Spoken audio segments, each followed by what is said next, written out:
Buenos días, hermanos, hermanas amadas. Que el Señor les bendiga en esta mañana de día domingo 1 de noviembre. Ya estamos en el 20 y ha pasado rápidamente este año, hermanos.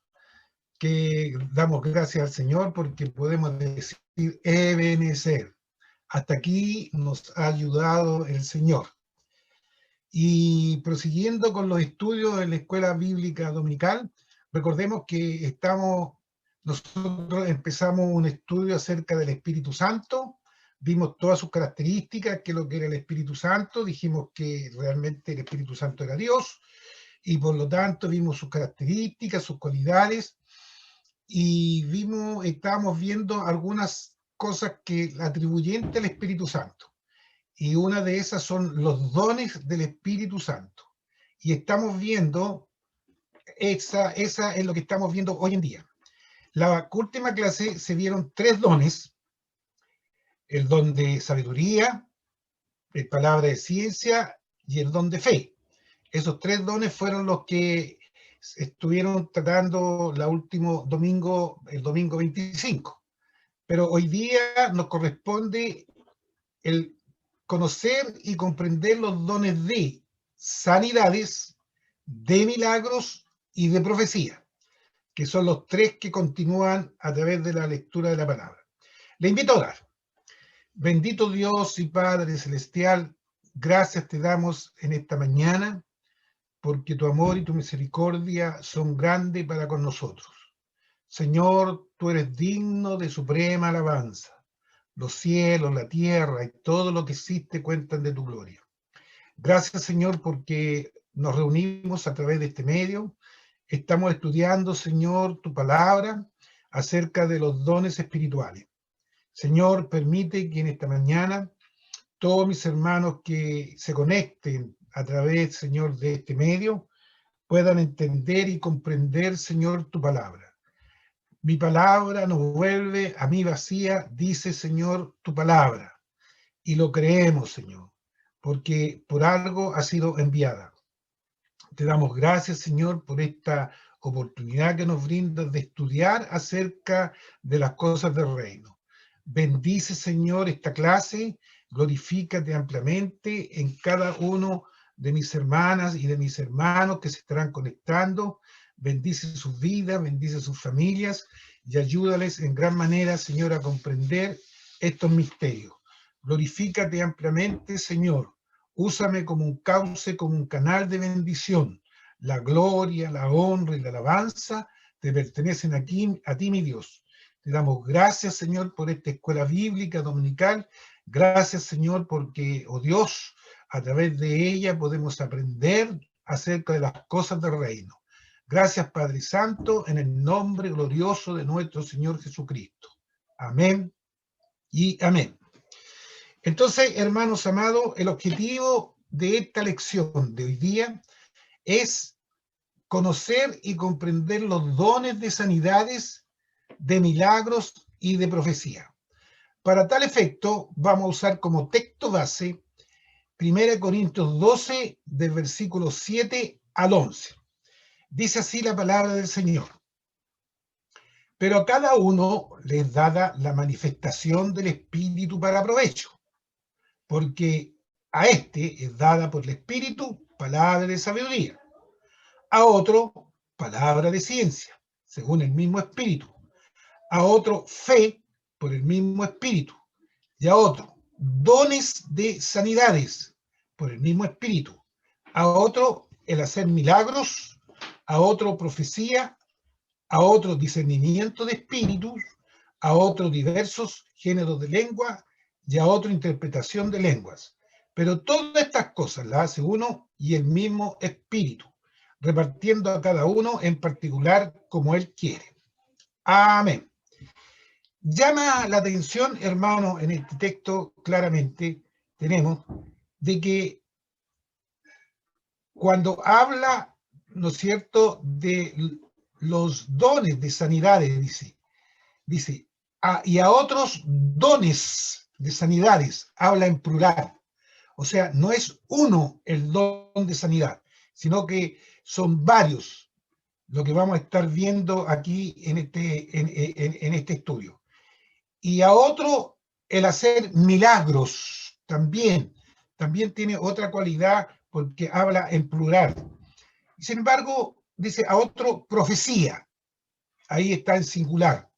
Son elementos que dan una pauta para que vamos entendiendo algunas cosas con respecto a los dones espirituales.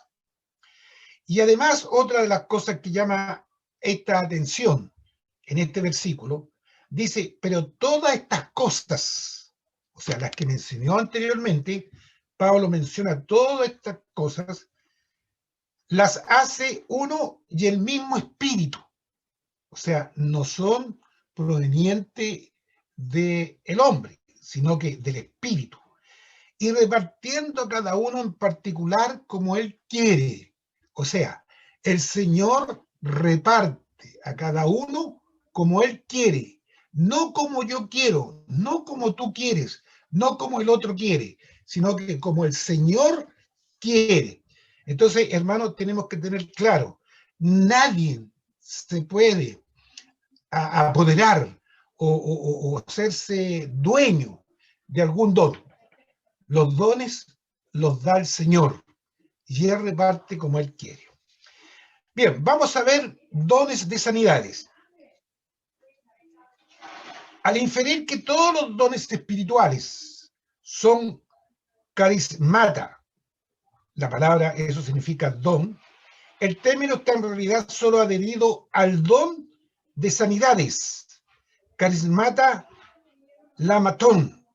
En el griego, ambos términos, dones y sanidades, son plurales.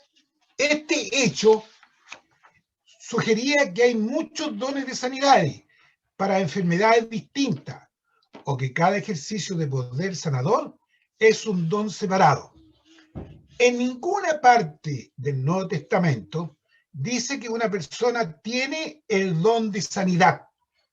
La mayoría de los evangelistas y pastores que han tenido grandes ministerios de oración por los enfermos han negado la posesión de un don de sanidad. Ciertamente, nadie ha tenido el ministerio de sanar a toda persona enferma. Jesús sanó a todos los que venían a él, en ocasiones, pero fue limitado en otras ocasiones, por falta de fe por parte de la gente que le rodeaba.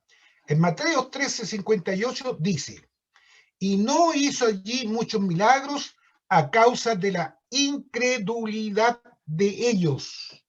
Y ese es un factor importante, hermano. Muchas veces, hermanos, cuando teníamos los cultos presenciales en la iglesia, cuando nosotros, hermanos, había un llamado para que las personas con enfermedad o los que estuvieran con problemas pasaran adelante. Y la verdad que muchas personas pasaban por si acaso, por si realmente se producía o no se producía el milagro de sanidad. Entonces, hermanos, eso el Señor no podía actuar allí.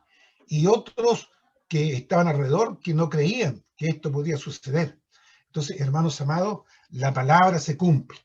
Muchas veces, ¿no es cierto?, no se puede actuar los dones por la incredulidad o la falta de fe de las personas. Lo que es seguro es que Dios ha hecho provisión para que la sanidad física sea un ministerio en su iglesia y que los dones de sanidad operen junto con la fe. La sanidad es tan común en el ministerio de Jesús y en el de los apóstoles, que una iglesia sin dones de sanidad parecería apartada del modelo bíblico.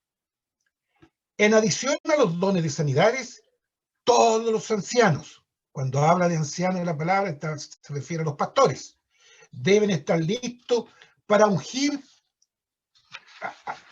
con aceite a todos los enfermos que los llamen y orar sobre ellos. La oración de fe ha prometido levantar a los enfermos y perdonar sus pecados. Mire lo que dice Santiago 5, 14, 16 al respecto. Dice, ¿está alguno enfermo entre vosotros? Llame a los ancianos de la iglesia y oren por él, ungiéndole con aceite en el nombre del Señor. Y la oración de fe salvará al enfermo, y el Señor lo levantará, y si hubiere cometido pecados, le serán perdonados. Confesaos vuestras ofensas unos a otros, y orad unos por otros, para que seáis sanados. La oración eficaz del justo puede mucho. Qué interesante y qué importante esto, hermano. Mire, aquí hay varios aspectos que tenemos que entender. Primero, dice, si está enfermo, llame a los ancianos de la iglesia. No llama a cualquiera, hermano. Habla de los ancianos. Y oren por él. Ahora, si una persona que no es anciano de la iglesia va comisionado por el pastor o por los ancianos de la iglesia a orar, ya, hermanos, va bajo una cobertura del Señor. Pero nosotros no podemos atribuirnos a ir en cualquier momento, si bien es cierto, estamos llamados a orar por los enfermos, a orar por las personas que tienen problemas, por necesidades. Eso es bíblico, estamos llamados a aquello, pero no podemos llegar y ungir a una persona, nosotros, hermanos, como diciendo, yo tengo la autoridad y el poder para hacerlo. Entonces, ¿qué dice? Que la oración de fe salvará al enfermo y el Señor lo levantará. Y si hubiere cometido pecado, entonces, ¿qué es lo que tiene que ver aquí? Le serán perdonados. Pero para que un pecado sea perdonado, tiene que ser confesado. Entonces tiene que haber una confesión de pecado. Eso significa que nosotros, hermanos, cuando vamos a orar por una persona, primero tenemos que conversar y tenemos que decirle, tenemos que preguntarle si hay alguna confesión de pecado, si tiene algún pecado que confesar. Aquí la palabra me dice claramente, si hubiere cometido pecados, le serán perdonados, pero el perdón de pecados viene después de la confesión. O sea, yo tengo que confesar mi pecado delante del Señor, confesarle a Él y pedirle perdón por mis pecados. Y dice, confesaos vuestras ofensas unos a otros y orad unos por otros para que seáis sanados. O sea, aquí viene una confesión de pecado frente a la ofensa.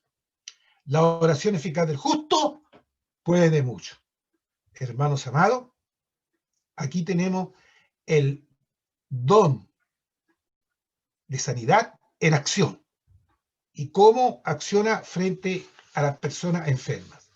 En la Gran Comisión, Marcos 16, 15 a 18, dice así, y les dijo, id por todo el mundo y predicad el evangelio a toda criatura. El que creyere y fuere bautizado será salvo, mas el que no creyere será condenado. Y estas señales seguirán a los que creen. En mi nombre echarán fuera demonios, hablarán nuevas lenguas, tomarán en las manos serpientes, y si vivieren cosas mortíferas, no les hará daño. Sobre los enfermos pondrán sus manos y sanarán. Y sanarán. Aleluya.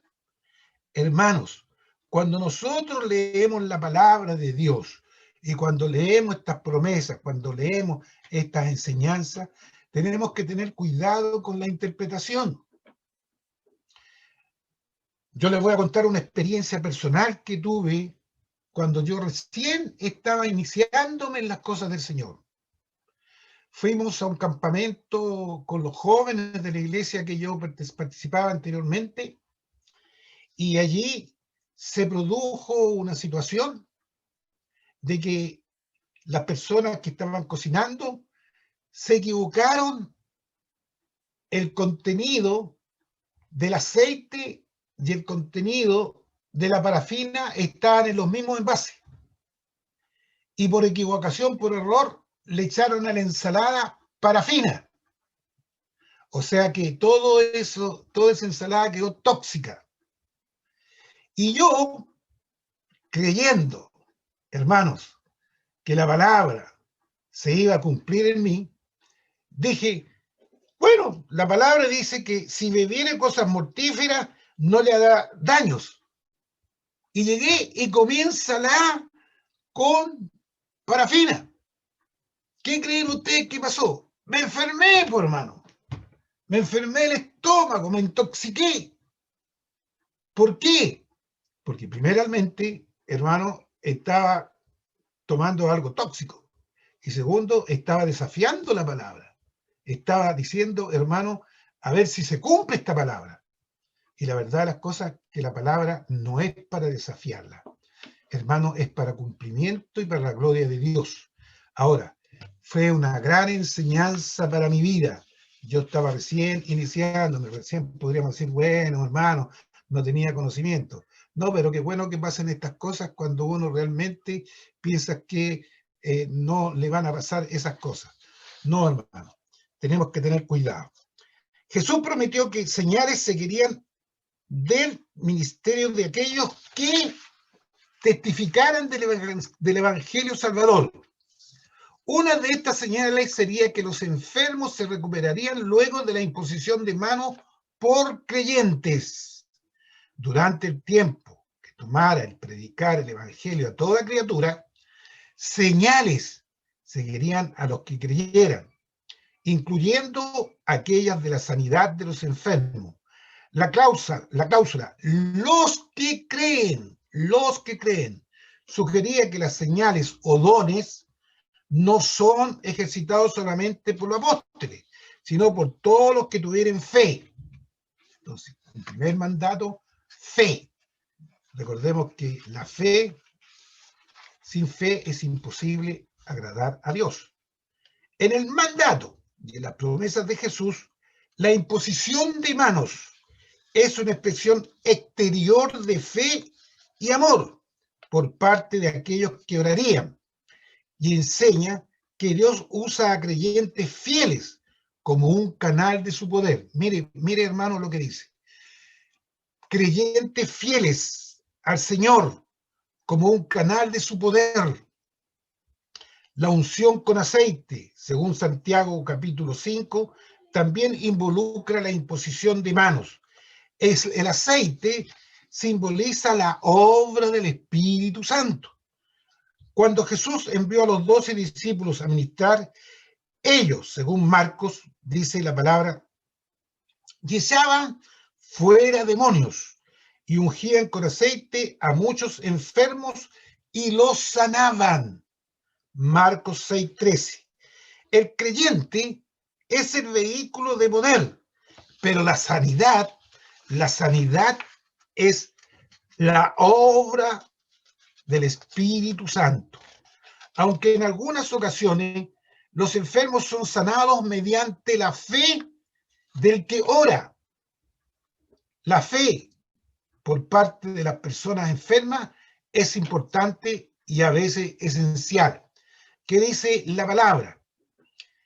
En Hechos 14, 9 al 10. Este oyó hablar de Pablo, el cual, fijando en él sus ojos y viendo que tenía fe para ser sanado, dijo a gran voz, levántate derecho sobre tus pies. Y él saltó y anduvo. O sea, operó, hermanos, el don de sanidad allí, el don de fe. Pablo estaba ejerciendo los dones de fe y sanidades. No obstante, su orden de levantarse fue dada después que había discernido que el hombre cojo tenía fe para ser sanado. La necesidad del enfermo de tener fe sugiere que los candidatos para la sanidad bien podrían beneficiarse en las enseñanzas que ayudan a aumentar la fe. El aumento de la fe viene mediante la palabra de Dios. Y la palabra de Dios al respecto es clara y categórica, hermano. Dice así, en Romanos 10:17. Así que la fe es por el oír y el oír por la palabra de Dios. Por eso que nosotros insistimos tanto en que tenemos que leer la palabra de Dios. Cuando yo estoy leyendo la palabra, estoy escuchando palabra. Por eso que insistimos, hermanos, qué importante es participar de los estudios de la palabra. Qué importante es participar de la escuela dominical. Porque aquí tú estás oyendo palabra de Dios. ¿Y eso qué significa? Que va en aumento de tu fe, va en aumento de tu fe, que es algo personal, particular, privado. Hermanos, la fe no puede venir así como una varita mágica, sino que tú tienes, hermanos, que buscar la fe, tienes que crear la fe en tu vida. Y eso se hace a través de la lectura de la palabra, a través de los estudios de la palabra, a través, ¿no es cierto?, de la oración, hermano, elementos básicos para aumentar la fe en nuestra vida. Algunas promesas de sanidades en el Antiguo Testamento. Vamos a ver algunas promesas que dejó el Señor, algunas, porque son muchas. Yo elegí algunas, hermanos, porque si no tendríamos que estar todo el día domingo aquí para revisar pero basta con leer algunas. Éxodo 15:26 dice, y dijo, si oyeres atentamente la voz de Jehová tu Dios, e hicieres lo recto delante de sus ojos, y dieres oído a sus mandamientos, y guardares todos sus estatutos, ninguna enfermedad de la que envía a los egipcios te enviaré a ti, porque yo soy Jehová, tu sanador. Nuestro Dios, la promesa de nuestro Dios, ¿no es cierto?, al pueblo de Israel. Porque yo soy Jehová, tu sanador. Él es nuestro sanador. Éxodo 23:25 dice, mas a Jehová vuestro Dios serviréis, y él bendecirá tu pan y tus aguas, y yo quitaré toda enfermedad de en medio de ti. No dice alguna enfermedad, dice toda enfermedad, toda enfermedad. Deuteronomio 32:29. Ved ahora que yo soy, y no hay dioses conmigo. Yo hago morir, y yo hago vivir. Yo hiero, y yo sano, y no hay quien pueda librar de mi mano. El Señor tiene todo el poder y tiene toda la autoridad. Por lo tanto, Él sana, Él hiere, Él hace vivir y también hace morir. Salmo 32. Jehová, Dios mío, a ti clamé y me sanaste. Mire, hermano, el clamor. Aquí no habla de oración, habla de un clamor. Un clamor, ¿y qué hizo Dios? Sanó. Dios sana. ¿Cuántas veces, hermanos, nosotros hemos estado enfermos y hemos clamado a nuestro Señor y Él obra en nuestras vidas por sanidades? El Salmo 103:3. Él es quien perdona todas tus iniquidades. Es el que sana todas tus dolencias. Aleluya. También este es un salmo, hermano, repetitivo cuando tenemos que orar o ir a visitar a un enfermo. Isaías 53:5. Mas el herido fue por nuestras rebeliones, molido por nuestros pecados.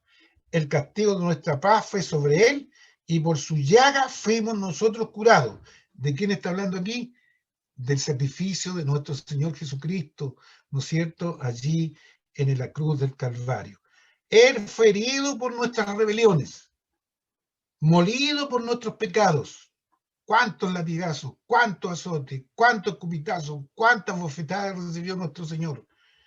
El castigo de nuestra paz fue sobre él, y por su llaga fuimos nosotros curados. La llaga de nuestro Señor Jesucristo, por fe, nos sana. Algunos pasajes de sanidad en el Nuevo Testamento. Veamos Mateo 4:23. Y recorrió Jesús toda Galilea, enseñando en las sinagogas de ellos y predicando el evangelio del reino, y sanando toda enfermedad y toda dolencia en el pueblo. Claro, Jesús, su ministerio que cumplió en Galilea, iba enseñando, predicando y también, ¿no es cierto?, haciendo la obra de los milagros de sanidades. Mateo 8, 16, 17. Y cuando llegó la noche, trajeron a él muchos endemoniados, y con la palabra echó fuera a los demonios, y sanó a todos los enfermos, para que se cumpliese lo dicho por el profeta Isaías, cuando dijo: él mismo tomó nuestras enfermedades y llevó nuestras dolencias. Aleluya, el cumplimiento de la palabra, ¿no es cierto?, allí del profeta Isaías. Lucas 4:40. Al ponerse el sol, todos los que tenían enfermos de diversas enfermedades los traían a él, y él, poniéndole las manos sobre cada uno de ellos, los sanaba. Nuestro Señor Jesucristo haciendo aplicación del don de sanidad. Primera de Pedro 2:24. ¿Quién llevó él mismo nuestros pecados en su cuerpo sobre el madero, para que nosotros, estando muertos a los pecados, vivamos a la justicia, y por cuya herida fuisteis sanados? Aleluya. Bueno, estos son unos aspectos, hermanos, algunos aspectos para que tengamos, ¿no es cierto?, claridad con respecto al don de sanidad, a los dones de sanidad que están vigentes en la iglesia del Señor hoy en día. Hermanos amados, están vigentes, y solamente lo que Dios le ha dado este don, practicarlo, Señor, hermanos, practicarlo, ponerlo en práctica para la gloria de Dios, para que el Señor se glorifique. Vamos a ver las operaciones de milagros. Vimos recién, ¿no es cierto?, los dones de sanidad, estamos viendo los dones. Vamos a ver los dones de milagros. La obra de milagros proviene de la traducción del griego energemata dunameón, que traducido literalmente es operaciones de poderes sobrenaturales. Al igual que los dones de sanidades, ambos términos son plurales. Este no es un don que lo hace a uno un milagrero. Parece que por la pluralidad de la expresión, cada milagro o manifestación sobrenatural de poder es operado a través de uno con un don de fe. Veamos Mateo 21, 20 al 22. Viendo esto, los discípulos decían maravillados: ¿cómo es que se secó enseguida la higuera? Respondiendo Jesús les dijo: de cierto os digo, que si tuviereis fe y no dudareis, no solo haréis esto de la higuera, sino que a este monte le dijereis: quítate y échate en el mar, será hecho. Y todo lo que pidiereis en oración, creyendo, lo recibiréis. Aleluya. Pero ¿qué es un milagro? ¿Qué entendemos por un milagro? Es un evento o acción que aparentemente contradice las leyes científicas y que por lo tanto es razonado como causa sobrenatural, especialmente a un acto de Dios. Entonces es algo sobrenatural. Hermano, no es algo, va en contra de la natura. Un milagro es sobrenatural. En el Nuevo Testamento, los eventos de origen sobrenatural son llamados señales, maravillas y milagros. Las palabras griegas que se traducen milagros, maravillas y señales son térata, dunameis y semeión. Literalmente significan eventos que causan asombro, eventos de poder divino y eventos que significan algo sobre Dios o sus obras. Es importante notar que el término maravilla nunca se emplea solo, sino siempre con el término señal. Dios no manifiesta su poder solo para causar asombro. Él siempre quiere enseñar algo con sus milagros. La palabra ahí en Hebreos 2:4 dice: testificando Dios juntamente con ellos con señales y prodigios y diversos milagros, actos de poder y repartimiento del Espíritu Santo según su voluntad. Algunos ejemplos de milagros incluyen liberaciones sobrenaturales de encarcelamiento. Por ejemplo, allí en Hechos 18-20, hermanos, Hechos 5, 18 al 20, dice: y echaron manos a los apóstoles y los pusieron en la cárcel pública. Mas un ángel del Señor, abriendo de noche las puertas de la cárcel y sacándolos, dijo: id, puestos en pie en el templo, anunciad al pueblo todas las palabras de esta vida. Vemos un acto milagro, un milagro. Ellos estaban encarcelados y las cárceles en esa época, hermanos, estaban bajo tierra y estaban, ¿no es cierto?, con cadenas, y no era, hermanos, fácil salir de allí. Sin embargo, vino un ángel y en un acto de milagro saca a los apóstoles que habían sido encarcelados. Tenemos otro ejemplo, la ceguera de Elimás, el mago. Hechos 13, 8 al 12. Dice la palabra: pero resistía a Elimás, el mago, pues así se traduce su nombre, procurando apartar de la fe al procónsul. Entonces Saulo, lleno del Espíritu Santo, fijando en él los ojos, dijo: oh, lleno de todo engaño y de toda maldad, hijo del diablo, enemigo de toda justicia, ¿no cesará de trastornar los caminos rectos del Señor? Ahora pues, he aquí, la mano del Señor está contra ti, y serás ciego, y no verás el sol por algún tiempo. E inmediatamente cayeron sobre él oscuridad y tinieblas, y andando alrededor buscaba quién le condujere de la mano. Entonces el procónsul, viendo que había sucedido, creyó, maravillado de la doctrina del Señor. Pablo le estaba predicando al procónsul, y sin embargo este Elimás, ¿no es cierto?, quiso interrumpir y se metió allí para que el procónsul no aceptara lo que Pablo le estaba diciendo. Sin embargo, con discernimiento de espíritu, Pablo, ¿no es cierto?, llegó y dio una orden, y respaldado por el Señor, este mago fue ciego, quedó ciego, literalmente quedó ciego, no podía ver. Y por un tiempo cayó oscuridad y tiniebla, y no podía andar porque no veía. Entonces ahí dice la palabra que buscaba quien le condujera de la mano. Otro hecho que está en la palabra del Señor: la transportación instantánea de Felipe de Gaza a Azoto. En Hechos 8, 38, 40. Y mandó parar el carro y descendieron ambos al agua, Felipe y el eunuco. Recordemos que Felipe llegó, ¿no es cierto?, y a predicarle al eunuco. Le predicó la palabra del Señor, el eunuco creyó, y el eunuco pidió ser bautizado. Y había agua, hicieron parar el carro, y eunuco, ¿no es cierto?, y Felipe bajaron. Entonces, hermanos, el eunuco le bautizó, Felipe le bautizó. Cuando subieron del agua, el Espíritu del Señor arrebató a Felipe, lo arrebató, y el eunuco no le vio más, y siguió gozoso su camino.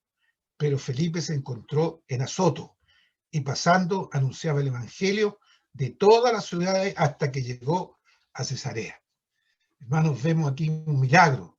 Él estaba, ¿no es cierto?, en un lugar, en Gaza, cumple el objetivo por el cual fue mandado por el Señor, y llegó, ¿no es cierto?, a la ciudad de Azoto. Aleluya, qué maravilloso este milagro. La resurrección de Dorca, ¿no es cierto? ¿Quién era Dorca? Dorca era una fiel anciana, una mujer maravillosa que trabajaba en la obra del Señor. Y ella, hermanos, en un momento determinado, muere, fallece. y todo el mundo se levantaba porque ella era muy querida por los hermanos, las hermanas. Ella trabajaba, ¿no es cierto?, con sus manos, hacía muchas cosas, hermano, y era fiel a la iglesia, al Señor, y muere. Entonces, hermanos, ¿qué sucedió? En Hechos 9, 36, 42 cuenta la historia con respecto a esto. Vamos a ver algunos pasajes. Cuando ella muere, la lavan y la pusieron en una sala. Y como Lida, la ciudad de Lida, estaba cerca de la ciudad de Jope, los discípulos, oyendo que Pedro estaba allí, le enviaron 2 hombres a rogarle: no tardes en venir a nosotros.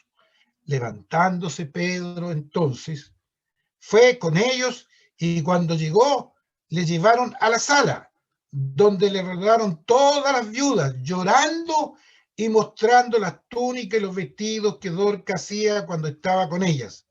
Entonces, sacando a todos, Pedro se puso de rodillas y oró, y volviéndose al cuerpo dijo: Tabita, levántate. Y ella abrió los ojos, y al ver a Pedro se incorporó. ¡Aleluya! Gran milagro, hermano. Y ese milagro fue notorio, porque todo el pueblo sabía que Tabita había fallecido, había muerto. Y sin embargo, Dios, a través de Pedro, hace un milagro. El Espíritu Santo obrando allí. Otro ejemplo, otro aspecto, otro milagro. En Hechos 29, 12. Y un joven llamado Eutico, que estaba sentado en la ventana, rendido de un sueño profundo, por cuanto Pablo disertaba largamente, vencido del sueño, cayó del 3er piso abajo y fue levantado muerto. Imagínense la sorpresa, hermano. Estaba ahí escuchando la palabra y de repente se quedó dormido y cae. Se mató. Entonces descendió Pablo y se echó sobre él, y abrazándole dijo: no os alarméis, pues está vivo. Después de haber subido y partido el pan y comido, habló largamente hasta el alba, y así salió. Y llevaron al joven vivo y fueron grandemente consolados. O sea, Eutico resucitó. A través de Pablo, Dios usa a Pablo y, ¿no es cierto?, y se hace el don de milagro efectivo. Otro hecho que también, hermano, nos narra de un milagro en la palabra: y la sacudida de la víbora venenosa de la mano de Pablo sin padecer daño alguno. Hechos 28, 3, 5. Entonces, habiendo recogido Pablo algunas ramas secas, la echó al fuego, y una víbora, huyendo del calor, se le prendió en la mano. Cuando los naturales vieron la víbora colgando de su mano, se decían unos a otros: ciertamente este hombre es homicida, a quien, escapando del mal, la justicia no deja vivir. Pero él, sacudiendo la víbora en el fuego, ningún daño padeció. Aleluya. Milagro. La sanidad de los enfermos y el echar fuera a espíritus demoníacos se puede clasificar como dones de milagros. Cuando hay un gran valor de señal, como en el caso de Pablo en Éfeso, donde resultó en la ganancia de muchas almas, y hacía Dios milagros extraordinarios, o sea, no milagros comunes, por mano de Pablo, de tal manera que aún se llevaban paños y delantales de sus cuerpos a los enfermos, se iban de ellos y los espíritus malos salían. Hermanos, Hechos 19, 11 y 12 expresa esta versión de la palabra. Yo recuerdo que antiguamente se traían muchos paños y muchas vestimentas de algunas personas enfermas, pero generalmente eran personas que estaban imposibilitados de ir a la iglesia. Entonces, cuando estaban imposibilitados y estaban en cama, algunos familiares llevaban alguna ropa, o por otras situaciones, como por ejemplo, algunas personas que tenían adicciones al alcohólicas, adicciones a las drogas, vicios. Entonces, las personas, creyendo realmente en esta palabra, llevaban ropa, vestimenta a la iglesia para que se orara, para que Dios actuara a través de ellos. Y la verdad, hermano, que en muchas oportunidades, conforme a la fe de las personas que llevaban y conforme a la fe de lo que se estaba orando, Dios actuaba, Dios obraba. El Espíritu Santo hacía la obra.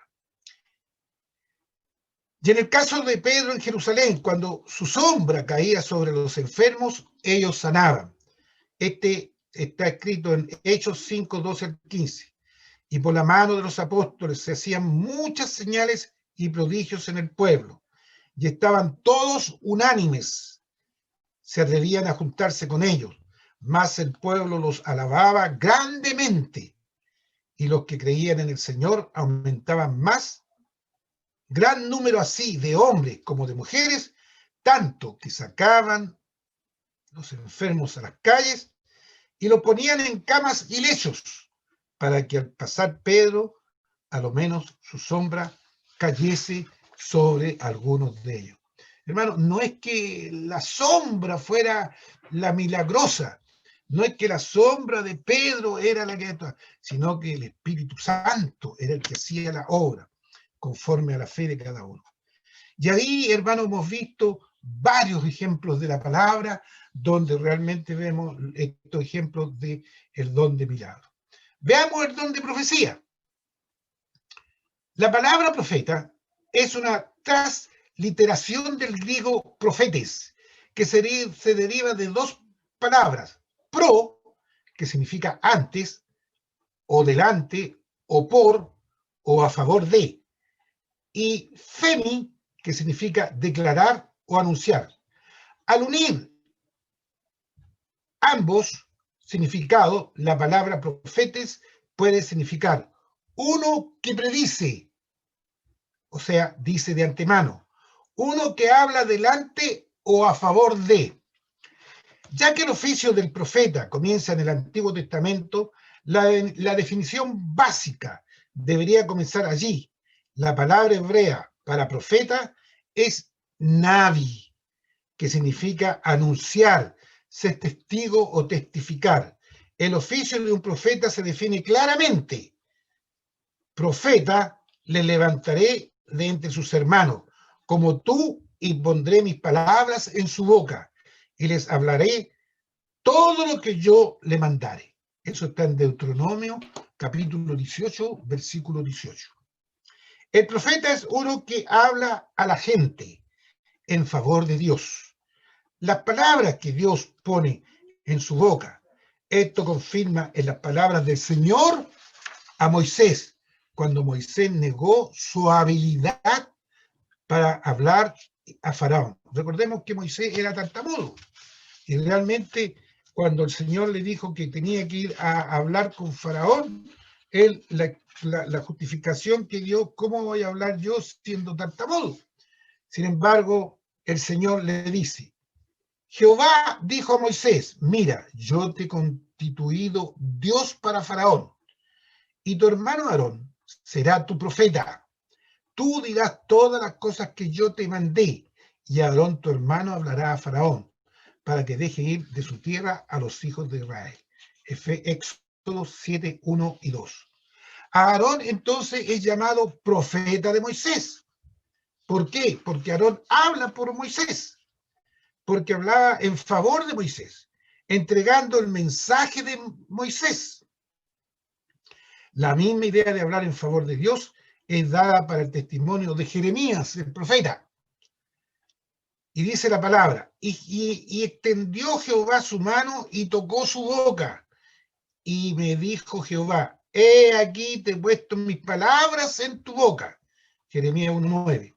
A veces el profeta hablaba en favor de Dios un mensaje a la gente de su época. A menudo predecía eventos venideros. En cualquier caso, estaba dando el mensaje del Señor. Varios requisitos para ser profeta y pruebas de su autenticidad son dadas en Deuteronomio, capítulo 13 y capítulo 18. Vamos a mencionar algunos. 1. El profeta es tomado entre sus hermanos. Allí eso lo vemos en el capítulo 18, versículo 18. 2. Debe hablar a sus hermanos en el nombre del Señor, no de cuenta propia. Capítulo 18, versículo 19.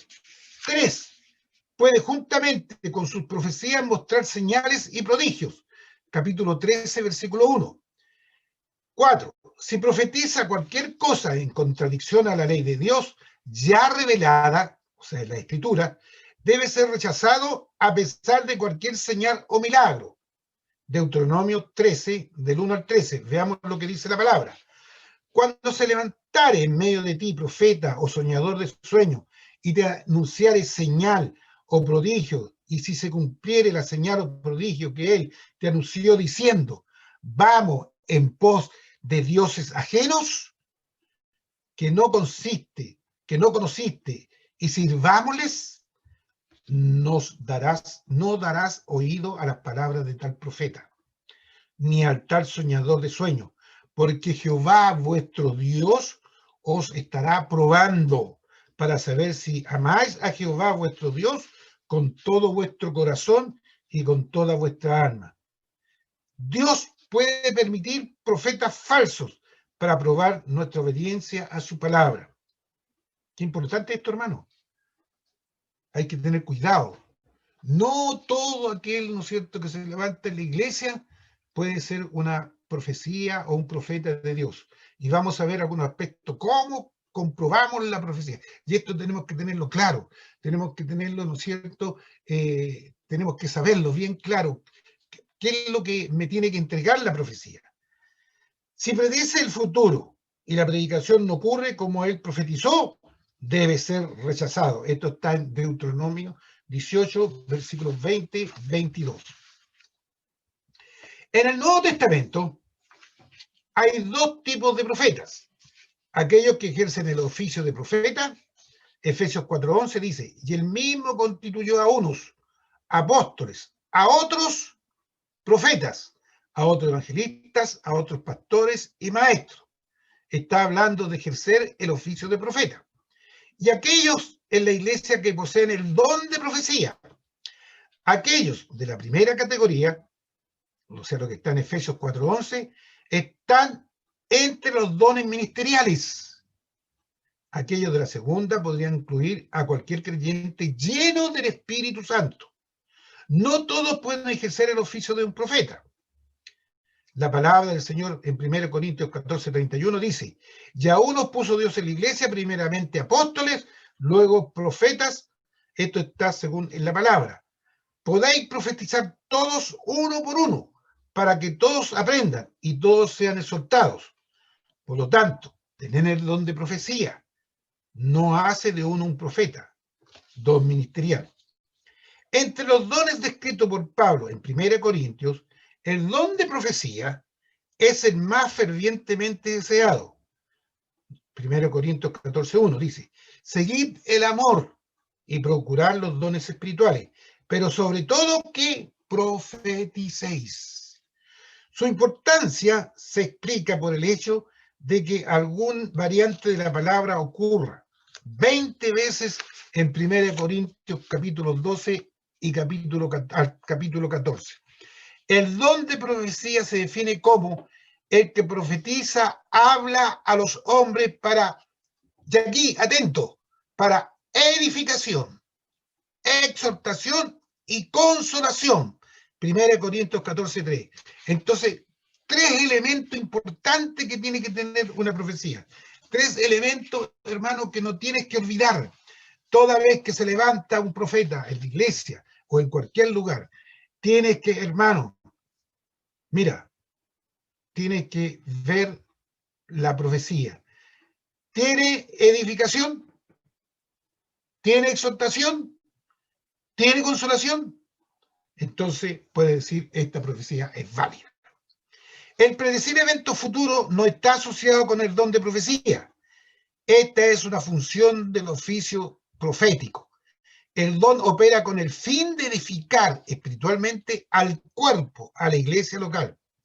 Cuando la iglesia se encuentra ante un problema o una necesidad de sabiduría para una acción práctica, una palabra de ciencia o una palabra de sabiduría puede operar junto con el don de profecía. Mira, hermanos, en este tiempo donde estamos viviendo todo este problema, todos estos conflictos, toda esta situación, la pandemia y toda esta situación, se han levantado una cantidad enorme de profetas, diciendo que son profetas y han levantado una cantidad de profecías falsas. Aquí tienes la clave. Cuando tú estés escuchando por boca de alguno alguna profecía, hermano, tú tienes, hermano, el poder, tienes la palabra de Dios para ver si esa está edificando, está exhortando y está consolando. Una palabra de sabiduría pudo haber dado seguridad a los apóstoles en su deliberada y dura decisión descrita en Hechos capítulo 15.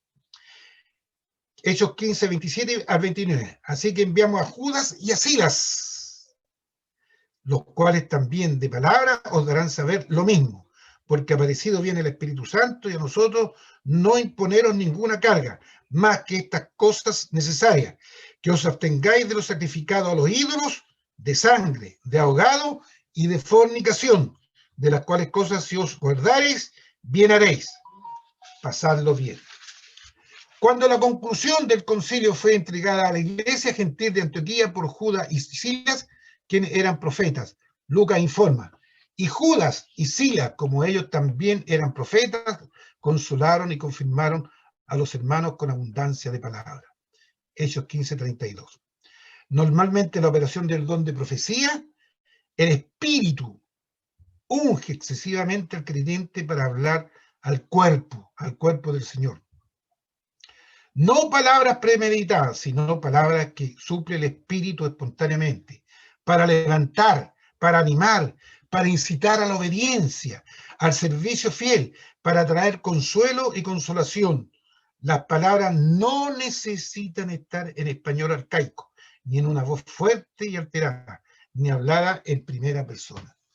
Hermanos, damos gracias al Señor en esta mañana donde hemos podido analizar estos tres, hermanos, estos tres dones tan importantes para la iglesia del Señor.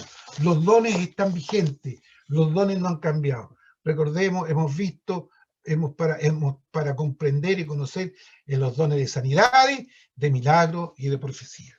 Oremos al Señor. Bendito Dios y Padre Celestial, gratitud hay en nuestro corazón, porque tú has permitido que en esta mañana podamos compartir esta enseñanza. Te damos gracias, Señor, que sea tu palabra hablando a los corazones, ella quedándose en cada uno de ellos. Glorifícate, Señor, en cada vida, glorifícate en cada corazón. Gracias, Padre, gracias por este privilegio, Señor, por esta oportunidad que brindas de compartir tu palabra, Señor. Gracias, Señor, oh Dios, porque los dones están vigentes, los dones, Señor, no han cesado. Oh Padre Santo, permite, oh Dios, que hoy día, ante esta adversidad, nos levantemos con todo el poder tuyo, Señor, y coloquemos en práctica los dones del Espíritu Santo. La gloria, la honra y la alabanza te pertenecen. Gracias, Padre, en el nombre de Jesús. Amén y amén.